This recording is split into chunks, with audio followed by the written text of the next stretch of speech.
लोग इसे 100 साल से अधिक बाद किसी भारतीय शिक्षा नीति की बात कर रहे हैं, कुछ लोग इसे 34 साल बाद पेश किया गया एक राष्ट्रीय शिक्षा नीति बता रहे हैं। लेकिन एक बात तय है कि इस राष्ट्रीय शिक्षा नीति में ये राष्ट्रीय शिक्षा नीति भारत केंद्रित है, लिहाजा इसमें भारतीय भाषाओं पर बहुत जोर दिया गया है।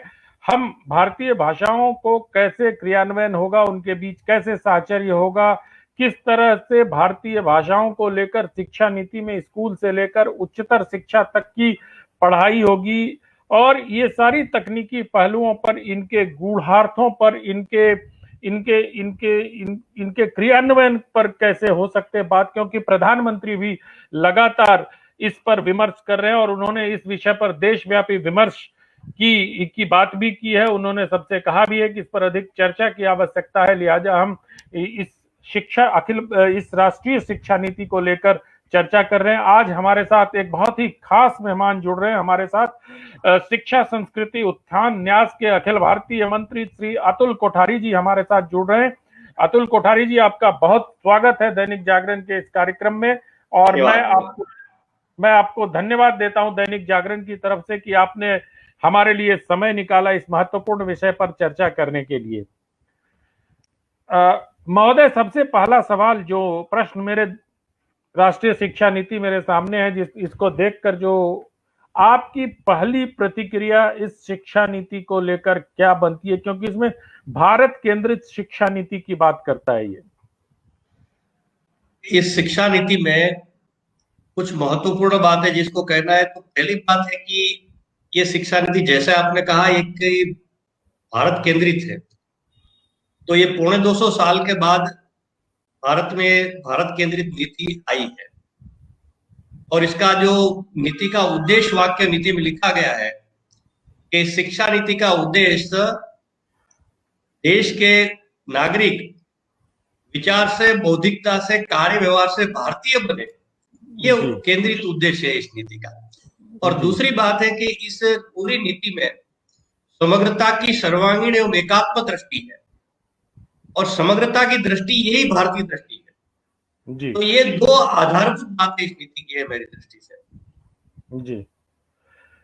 इस अतुल कोठारी जी, इस शिक्षा नीति में ये बात भी लगातार की जा रही है कि मातृभाषा को प्रधानता या वरीयता या प्राथमिकता, जो भी आप कहना चाहें, वो दी जाएगी, और एक और अन्य भाषा, मतलब मातृभाषा और स्थानीय भाषा में अध्ययन अध्यापन की व्यवस्था होगी। इसको थोड़ा हमारे दर्शकों को समझाएं, क्योंकि आपने गहनता से इस शिक्षा नीति का अध्ययन भी किया है। ये बहुत ही महत्वपूर्ण प्रश्न आपने उठाया है कि कक्षा 5 तक संभव है तो कक्षा 8 तक जी शब्द उपयोग किया है कि मातृभाषा, स्थानीय भाषा, घर की भाषा में शिक्षा दी जाए जी।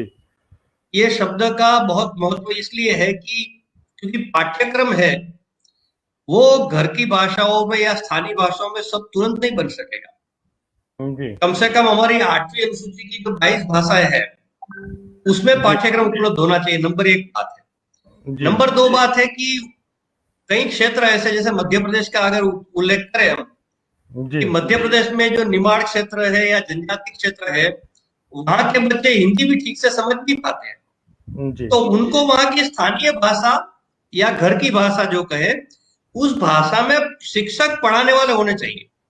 पाठ्यक्रम, पाठ्य पुस्तक भले ही हिंदी में होगा, लेकिन पढ़ाने वाले शिक्षक उस भाषा के होंगे तो बच्चे को आसानी से वो बातें समझ में आ जाएगी। तो ये बात इसमें कहने का तात्पर्य है। और इसकी हमने भी जब शिक्षा नीति में सुझाव दिया था तो इसकी मांग की थी कि कम से कम पहले 22 भाषा में पाठ्यक्रम बने और स्थानीय भाषाओं में पढ़ाने वाले शिक्षक तैयार हो, तो बच्चों की समस्या है वो काफी हल्की हो जाएगी। ये कितना मुश्किल काम है अतुल कोठारी जी, पाठ्यक्रम तैयार करना, और जिस भारत केंद्रित शिक्षा नीति की, भारत केंद्रित शिक्षा की बात ये नीति करती है, उसमें पाठ्यक्रम तैयार करना तो काफी दुष्कर कार्य और कठिन कार्य प्रतीत होता है। देखिए, कार्य बहुत दुष्कर तो नहीं है, सवाल मानसिकता का है जी। प्रश्न मानसिकता का है। आज जैसे विद्यालयीन शिक्षा, स्कूल शिक्षा का तो लगभग सभी राज्यों में पाठ्यक्रम अपनी अपनी भाषा में है, इसलिए उसमें कोई ज्यादा प्रश्न नहीं है। बस वहां इतना ही करना है कि जिस क्षेत्र में जो बच्चे भाषा समझते हैं उसी क्षेत्र के शिक्षक उसमें वहां नियुक्तियां हो, ये एक जी बात वहां करने की आवश्यकता रहेगी। हायर एजुकेशन पर, उच्च शिक्षा पर ये प्रश्न थोड़ा महत्वपूर्ण बनता है। लेकिन अगर सरकारी स्तर पर अगर ठीक से योजना बनाई जाए तो देश में सरकारी स्तर पर केंद्रीय विश्वविद्यालय 40 है लगभग, जी और राज्यों के विश्वविद्यालय करें तो लगभग वो विश्वविद्यालयों की संख्या 850 आसपास जाएगी। तो हर विश्वविद्यालय को साल में 10 पुस्तक अनुवाद का काम दिया जाए तो एक वर्ष में हम हजारों पुस्तक का अनुवाद कर सकते हैं, जी और सरकार को कोई अतिरिक्त खर्च भी नहीं होगा। जो विश्वविद्यालयों के भाषा विभाग है वहां एक अनुवाद की थोड़ी व्यवस्था निर्माण करनी पड़ेगी। जी बस इतनी छोटी सी व्यवस्था में बहुत बड़ा काम हो सकता है। बस आवश्यकता है उस व्यवस्था को स्थापित करने की। लेकिन मैं जो आपसे जानना चाहता हूं वो ये है कि जिस भारत केंद्रित शिक्षा नीति की बात करता है, ये भारत को केंद्र में रखने वाला पाठ्यक्रम बनाना कितना मुश्किल काम है?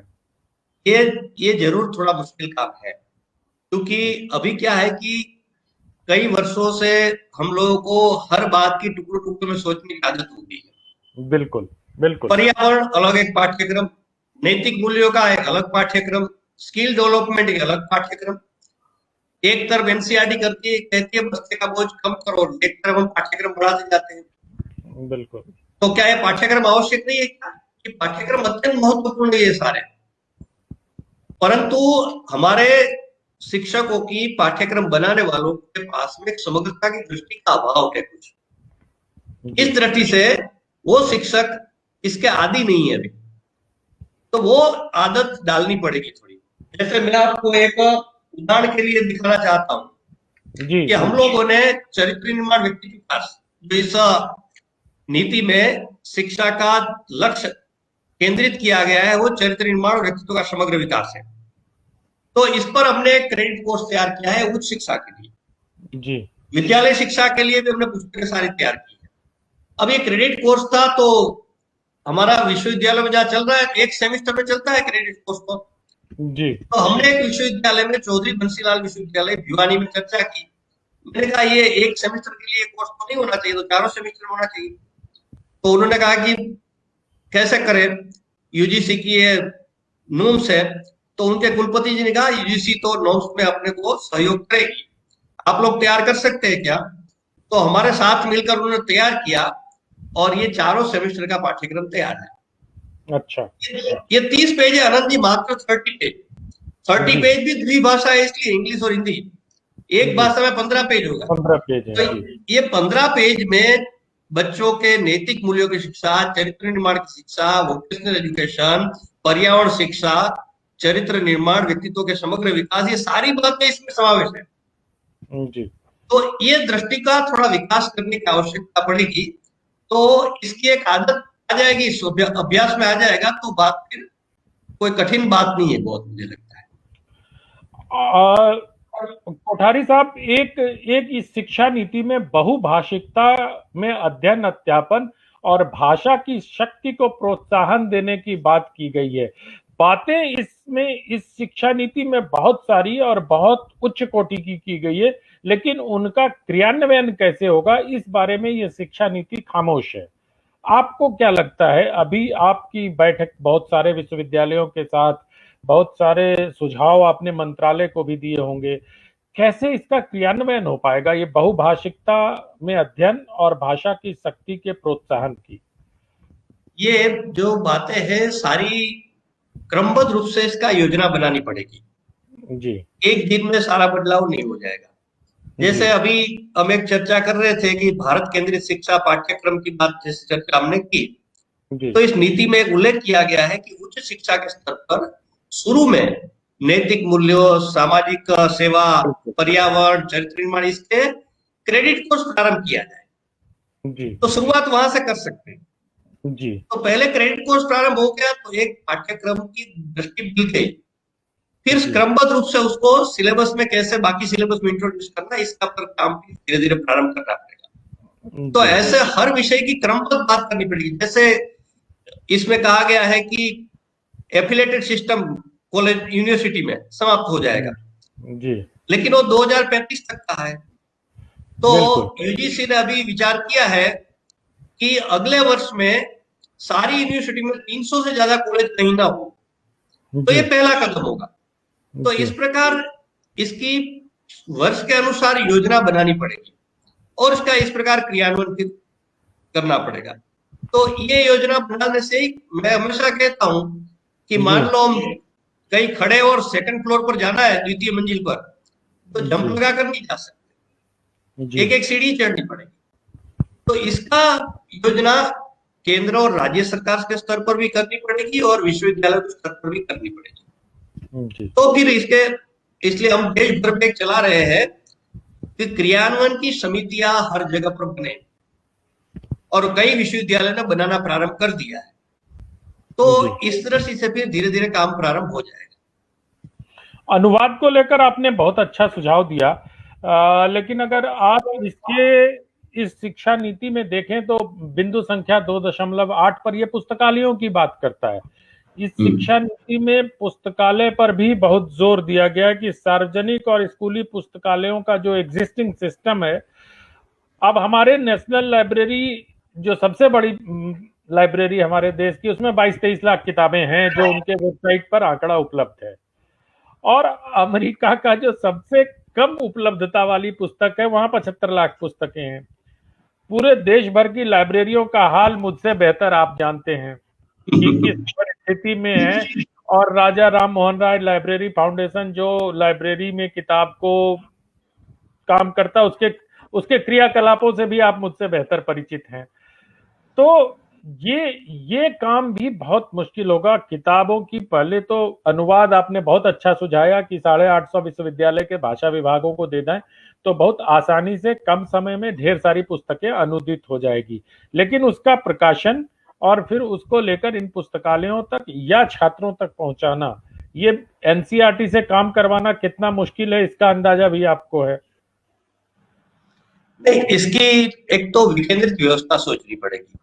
जी दूसरी बात यह है कि अनंत जी, पुस्तकों के संख्या के बड़ा प्रश्न ये है कि जहां पुस्तकें ढेर सारी पड़ी है लेकिन पढ़ने वाला नहीं है, तो बड़ा संकट ये है। तो हमने इस पर कुछ प्रयोग किए। जी जैसे झाबुआ हम लोग काम कर रहे हैं जनजातीय क्षेत्र में कुछ विद्यालयों में, तो वहां हमने किया कि मैं बार बार आग्रह कर रहा था कि भाई नियमित अध्ययन, पुस्तकें पढ़ना चाहिए। शिक्षकों को पूछता था कि आपने कोई पुस्तक पढ़ी क्या? अधिकतर महिलाएं शिक्षिकाएं हैं। तो फिर थोड़ा नजदीकी संबंध हो गया, वहां आना जाना था। तो चाय पीते पीते एक बार कुछ शिक्षिकाओं ने कहा, भाई साहब आप जो कहते हैं वो हमको भी बात ठीक लग रही है, लेकिन हमारी समस्या है, हमारे घर में काम है, बच्चे हैं, सामाजिक काम है और यहाँ पढ़ाने का काम है। ये सब करते करते हम लोगों को समय नहीं मिलता है। तो मैंने कहा बात तो इनकी ठीक है। तो हम लोगों ने वहां के प्रबंधक से चर्चा करके एक रास्ता निकाला कि जी सप्ताह में एक क्लास, हर सप्ताह में बच्चे और शिक्षक मौन अध्ययन करेंगे 40 मिनट।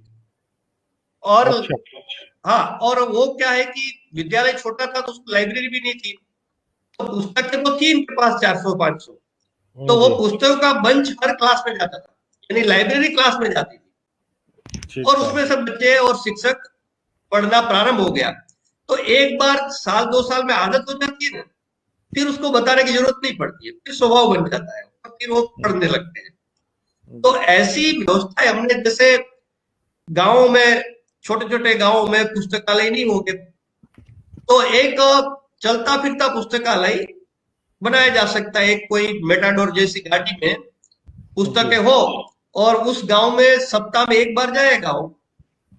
तो इस जी प्रकार की व्यवस्थाएं की जा सकती है। और पुस्तकें दान देने वाले बहुत लोग हैं आज, बिल्कुल कि जिनके पास हजारों पुस्तक पढ़ी है, कोई पढ़ने वाला नहीं है बेचारा, जो पढ़ने वाला था वो चला गया, तो बाकी अगली पीढ़ी पढ़ नहीं रही तो दान दे रहे हैं। मुझे भी कई लोगों ने दिया है। तो पुस्तकों की कमी नहीं रहेगी देश में। बस ये अध्ययन का स्वभाव बने, स्वाध्याय का स्वभाव बने बच्चों का, शिक्षकों का, इसके लिए एक प्रयास विशेष करने की आवश्यकता। ठीक बात है, आपने जो कहा उसी से जुड़ता हुआ एक प्रश्न बिंदु संख्या 4, शिक्षा नीति का जो मसौदा उसके बिंदु संख्या 4.4 में है, वो विशिष्ट कौशल और मूल्यों की पहचान की बात करती है ये शिक्षा नीति।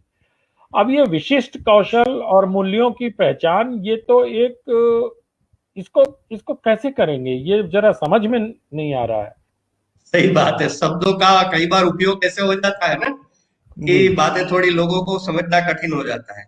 जी विशेष कौशल की जब बात है तो उसमें 2-3 प्रकार है जी कि बच्चों का, हर बच्चे का एक स्वभाव रहता है। जी जैसे मेरा उदाहरण मैं आपको दूं कि कोई अलमारी नहीं खुल रही है लॉक, तो मैं 1-2 बार प्रयास करके फिर हमारे कार्यालय में, मदन जी, जगदीश जी, तुमको यार कुछ करो, यार खुल नहीं रहा है मेरे से। जी लेकिन मेरा भाई है मेरे से बड़ा, वो अगर नहीं खुलेगा तो पकड़ लाएगा, पाना लाएगा, आधा घंटा एक्सरसाइज करेगा उस पर। जी तात्पर्य क्या है कि मेरा भाई का तकनीकी का स्वभाव है, मेरा नहीं है। तो अगर मुझे इंजीनियरिंग में भेजते हैं तो रटन प्रक्रिया से शायद मैं पास तो हो जाता, लेकिन वास्तविक इंजीनियर में नहीं बनता। और मेरा भाई इंजीनियरिंग में जाता तो सही रूप में इंजीनियर बनता। तो ये बच्चे की जो क्वालिटी है, विशेषता है, उसको पहचानना और उसके अनुसार उसको स्किल का काम से जोड़ना एक नंबर बात है। जी नंबर 2 बात है कि हर बच्चे का एक पारिवारिक पृष्ठभूमि है। कोई बच्चा मान लो सुथार के परिवार का है जो लकड़ी का काम करते हैं, जी तो उनको उस प्रकार की उस बच्चे को स्किल सिखाने की बात होनी चाहिए। तो व्यवसाय, पारिवारिक व्यवसाय के अनुसार दूसरी बात है। तीसरा प्रकार है कि जिस इस नीति में भी कहा है और हमारे प्रधानमंत्री भी बार बार लोकल को वोकल बनाने की बात कर रहे हैं। जी तो जो लोकल आवश्यकता है, स्थानीय आवश्यकता है, उसको चिन्हित करके उस प्रकार के कौशल विकास के, स्किल डेवलपमेंट के कार्यक्रम विद्यालय, महाविद्यालय, विश्वविद्यालय में प्रारंभ करना, ये तीसरा प्रकार हो गया। तो ये विशेषता, ये 3-4 प्रकार की विशेषताओं को ध्यान में रखकर स्किल डेवलपमेंट के कार्यक्रम तय करना। मूल्यों की बात है तो उसमें विशेष पहचान की मुझे बहुत कोई आवश्यकता नहीं लगती है। जी मूल्यों की बात सरलता से अगर समझना है तो जो अच्छी आदत है वो मूल्य है। कोई भी अच्छी आदत जिसको हम समाज में, परिवार में अच्छी आदत मानते हैं, वो मूल्य है।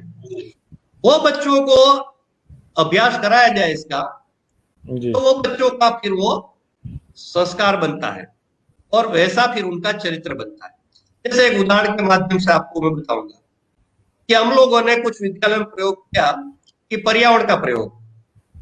तो पर्यावरण का पहले उन्होंने विद्यालय में प्रयोग किया कि सुबह जी बच्चे पक्षियों को दाना पानी डालते हैं, फिर यूज एंड थ्रो वाली बैग या ऐसी कोई चीज से भोजन अल्पाहार लाते, वो नहीं लाते हैं। आज हाथ धोने की बात अभी इस कोरोना कांड चल पड़ी। हम 10 साल से बच्चों को ये करा रहे हैं कि भोजन के पहले, भोजन के बाद, शौचालय के बाद आदि आदि समय ठीक से साबुन से हाथ धोना, उसकी विद्यालय में व्यवस्था करते हैं। हमने एक बात कही कि भाई बच्चे, प्लास्टिक की बोतल में पानी फ्रिज में नहीं रखना चाहिए, वो बहुत नुकसान करता है, वैज्ञानिक बिल्कुल बताया बच्चों को। तो आपको आश्चर्य होगा कि उस विद्यालय के 500-700 बच्चों के घर में से प्लास्टिक की बोतल फ्रिज में से चली गई।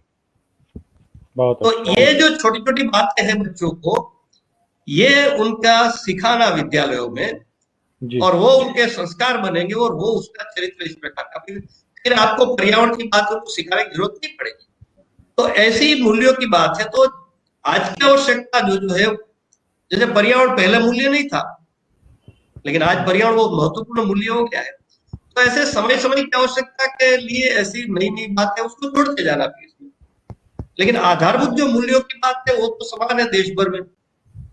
जी अतुल जी, एक और 22.18 बिंदु संख्या पर अगर देखें तो ये शिक्षा नीति भारतीय भाषाओं, जो 8वीं अनुसूची में उल्लिखित भारतीय भाषाएं हैं, उसके अलग अलग अकादमियों के गठन की बात भी करती है।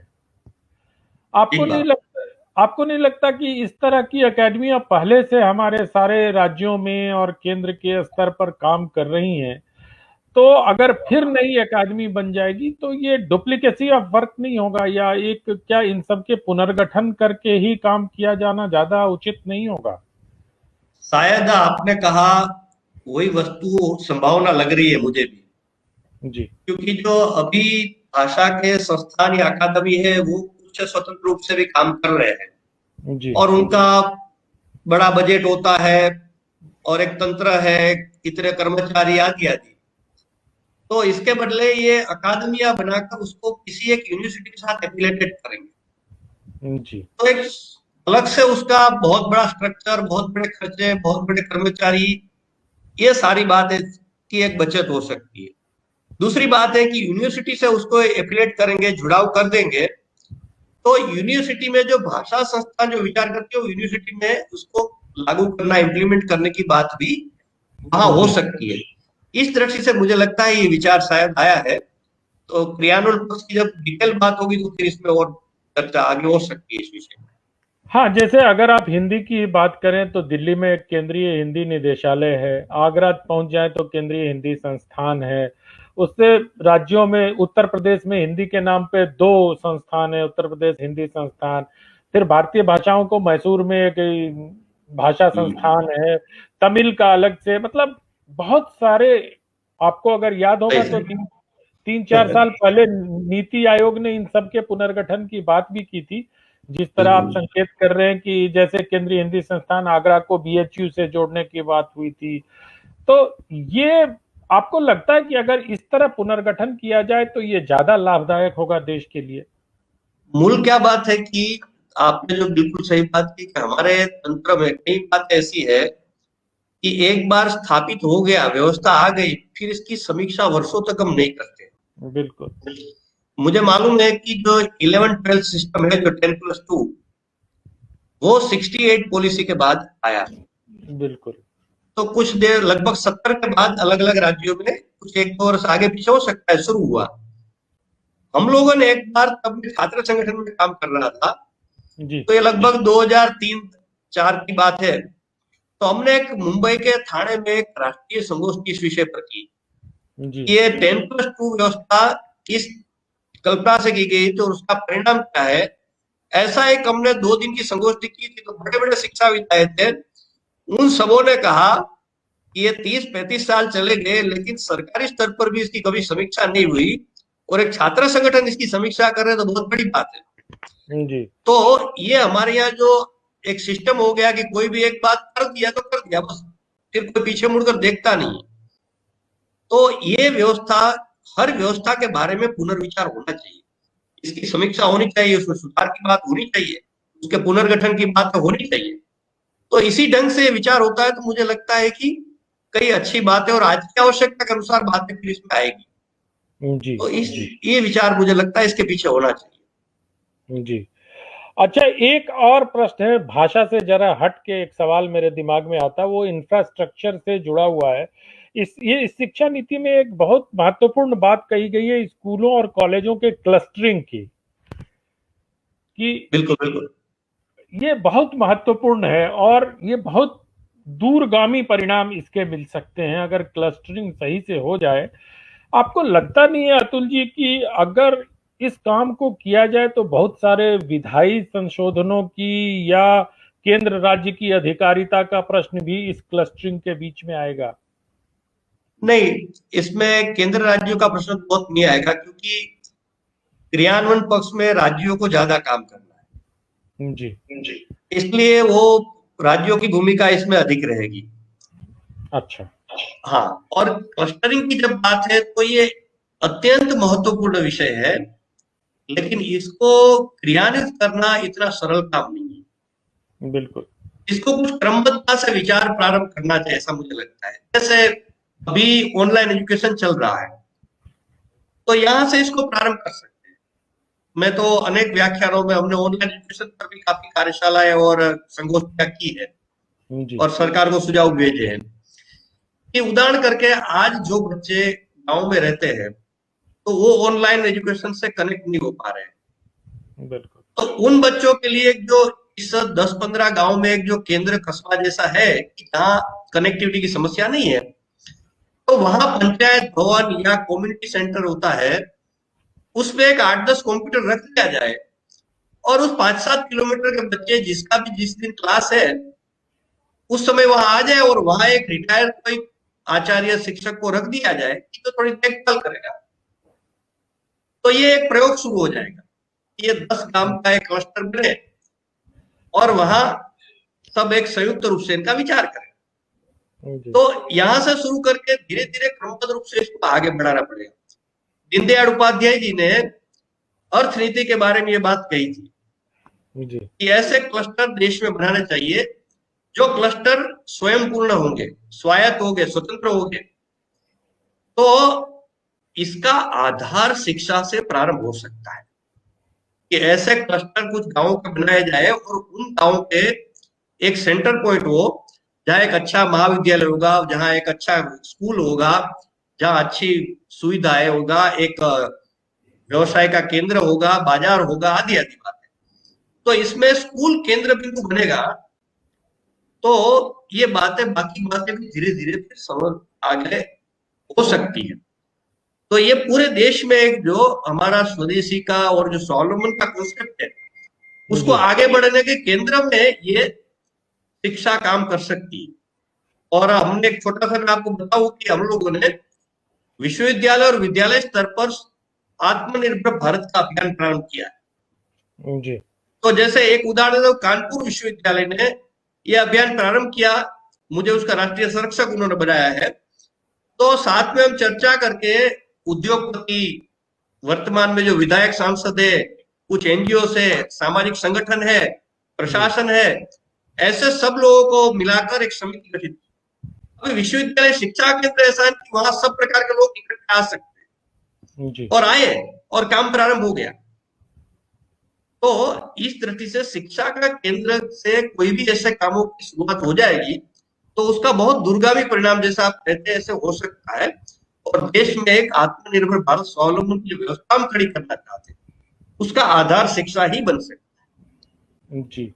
एक आपने अभी जिस केंद्रीकरण की बात की कि पंचायत भवन में 8-10 कंप्यूटर रख लिए जाए, उसके संकेत ये शिक्षा नीति भी देती है जब वो डिजिटल शिक्षा पे बहुत जोर देती है। उसके अगर बिंदु संख्या 22 के बाद इस पर काफी, और खास तौर पे उच्च शिक्षा में ये बात करते हैं ये। तो क्या अतुल जी, अब ये ऐसा संभव है कि हम आने वाले दिनों में आभासी शिक्षा ही प्राप्त करेंगे और गुरु शिष्य का जो एक रागात्मक संबंध बनता था कक्षाओं में, वो धीरे धीरे कम हो जाएगा? नहीं, ये तो कभी संभव नहीं है और होना भी नहीं चाहिए जी। ये जो कक्षा का शिक्षण है, क्लासरूम टीचिंग है, उनका विकल्प कोई नहीं हो सकता है जी। हम लोगों ने, मैंने अप्रैल में ही जब ये कोरोना महामारी भयानक आगे शुरू हुई थी, उस समय अप्रैल एंड में मैंने एक पत्र माननीय प्रधानमंत्री, मानव संसाधन विकास मंत्री यूजीसी सबको को लिखा था। ये कोरोना महामारी अभी है तो हमारी मजबूरी है ऑनलाइन एजुकेशन, लेकिन आगे हमने जब ये कोरोना धीरे धीरे समाप्ति की ओर बढ़ेगा और फिर स्कूल, कॉलेज, यूनिवर्सिटी प्रारंभ हो गए, तो उस समय हमने एक अलग से पेडागोजी का विचार करना चाहिए, पढ़ाने की पद्धति का अलग से विचार करने की आवश्यकता है। और उसमें मैंने सुझाव दिया था कि 5 दिन का सप्ताह मानते हैं तो 2 दिन ऑनलाइन, 2 दिन ऑफलाइन और 1 दिन प्रैक्टिकल प्रोजेक्ट वर्क बच्चों को देना। ये तीनों बातों का समन्वय हम कर सकते हैं। तो ये इससे क्या होगा कि 35% बच्चे अधिक से अधिक क्लासरूम में हर दिन आएंगे। तो फिजिकल डिस्टेंसिंग की बात, शारीरिक दूरी की बात अपने आप ठीक हो जाएगी, कुछ विशेष नहीं करना पड़ेगा उसको।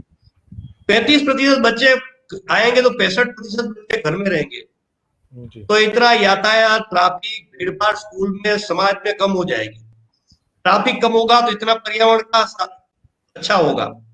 तो कई बातें इससे हो सकती है। तो हमारा देश बहुत बड़ा है और दूसरी बात है कि मूल बात हमने यथावत रखते हुए आधुनिकता की आवश्यकता है उसको भी हमने नजरअंदाज नहीं कर सकते।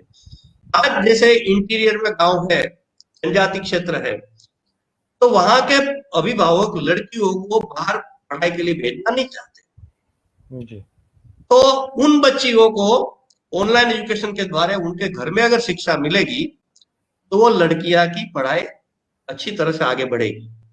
इसलिए इस नीति में एक बात और कही गई है कि अभी डिस्टेंस एजुकेशन की दृष्टि, दूरस्थ शिक्षा की दृष्टि से कही है कि अभी तो सिर्फ नेशनल ओपन स्कूल एक ही है स्कूल लेवल पर देश में, बिल्कुल तो प्रत्येक राज्यों ने इस प्रकार की व्यवस्था का विचार करना चाहिए। बिल्कुल तो समाज के सभी वर्ग का विचार करके अपनी व्यवस्था का विचार इस प्रकार करना चाहिए, तो इसका लाभ लेना चाहिए।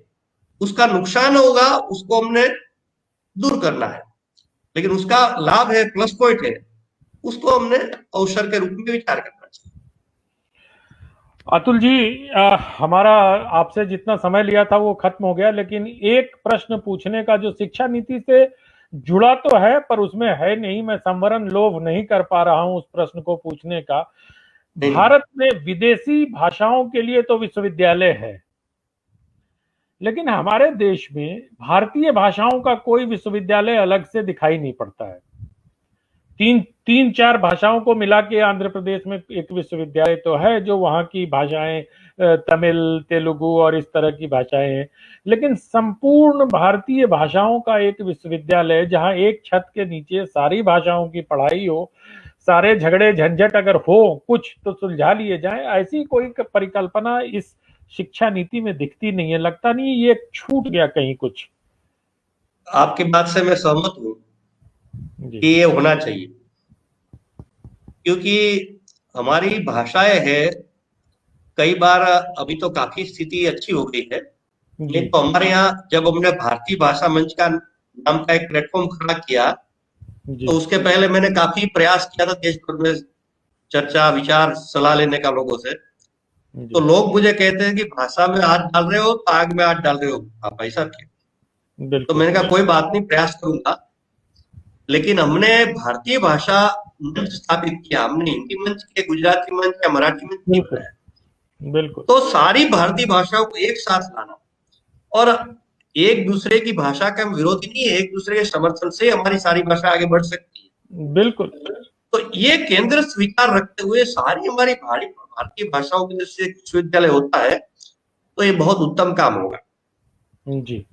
और इसमें मुख्य विषय जो है कि भाषा की जो हमारी संकल्पना है उसको अंग्रेजों आने के बाद बहुत विकृत कर दिया है, और आज हम हम भी उसी पर बात करते हैं, इंडो टिबेटियन और ये परिवार वो परिवार भाषा हो गए, हमारा भाषा का एक ही परिवार है। तो ये बात हमारी भाषाओं की वैज्ञानिकता और एकात्मकता क्या है, इस पर काम होने की भी बहुत आवश्यकता है जी। तो इस दृष्टि से इस विश्वविद्यालय जो आपने कहा है वो बिल्कुल होना चाहिए, और इस मांग को हम भी उठाएंगे, हमने पहले भी उठाया है जी, और आगे भी इसको उठाते रहेंगे कि ये जो आपने कहा है वो बात जरूर होनी चाहिए, जो देश के भाषाओं की दृष्टि से अत्यंत महत्वपूर्ण कार्य है जी। बहुत बहुत धन्यवाद अतुल कोठारी जी, आपने हमारे लिए समय निकाला। दैनिक जागरण की तरफ से और तमाम पाठकों की तरफ से हम आपका हृदय से आभार प्रकट करते हैं, आपको धन्यवाद देते हैं। बहुत बहुत धन्यवाद, नमस्कार। दैनिक जागरण की इस प्रयास को मैं बहुत बहुत अभिनंदन और शुभकामनाएं देता हूँ। आनंद जी, आपको भी बहुत बहुत धन्यवाद जी। प्रणाम।